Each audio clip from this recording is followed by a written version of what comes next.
if I told you that all of the continents are actually connected and you can get to Africa through the Grand Canyon? I'll do you one even better. What if ancient Egypt wasn't a place, but a frequency, and it was in America all along? TikTok, this is only for entertainment purposes and educational purposes only. Anything I state in this video is of mere coincidence. Alright, so we already know based off my previous videos that there's evidence that leads me to believe that America is really ancient Egypt and that the Grand Canyon may or may not be able to lead you straight to Africa, like she said. So many US cities mirrors Egyptian names. Coincidence? Accident? Memphis is in both Egypt, Tennessee, and Missouri. Cairo is in both Egypt and Illinois. Alexandria, Virginia, Alexandria, Egypt. Thebes, Illinois, Thebes, Egypt. I used to think that the Mississippi River was the Nile River, but then I seen a lot of people saying that the Colorado River is actually the Nile River, so it got me thinking. Did you know that the Colorado River flows through the Grand Canyon?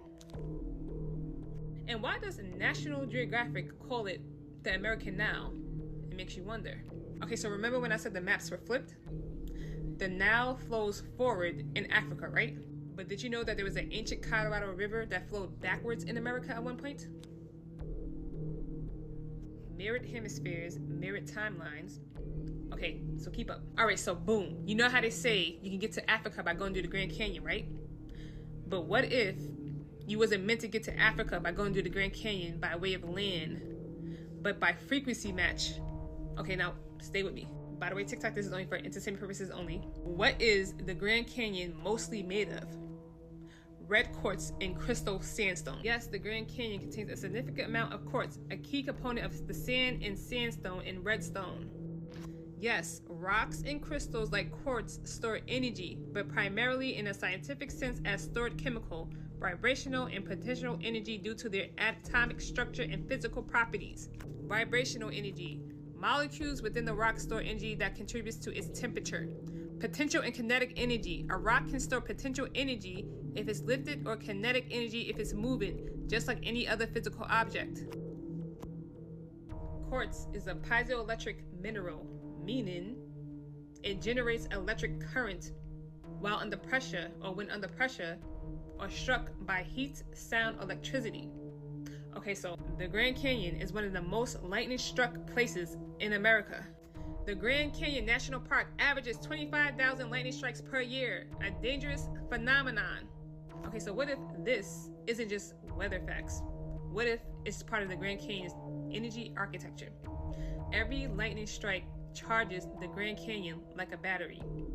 Yeah, following? Okay, so what if each strike energizes the crystal matrix beneath the surface, and then over time, it builds and stores a resonance that can only be accessed by beings aligned with that frequency. This is all entertainment purposes, by the way. Okay, so now what if the lightning activates hidden layers of information stored in the stone? I hope I didn't lose y'all, but have you ever heard of speaking stones or stone rocks?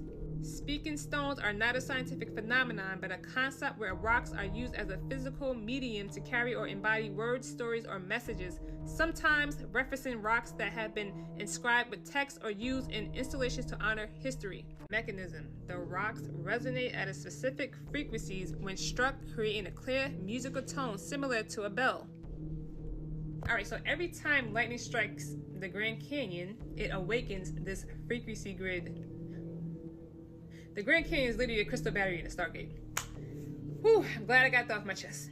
And TikTok, this is only for entertainment purposes only, but it makes you wonder, why are there so many people going missing or missing cases of people disappearing in the Grand Canyon? Yes, there have been many cases of people disappearing in the Grand Canyon, with the park holding the highest number of missing persons and fatalities among all U.S. national parks. While many missing individuals are eventually found, either alive or deceased, a portion of them vanish without a trace. So what if ancient Egypt wasn't just a place, but a frequency on the Earth's grid? Anybody with me? No?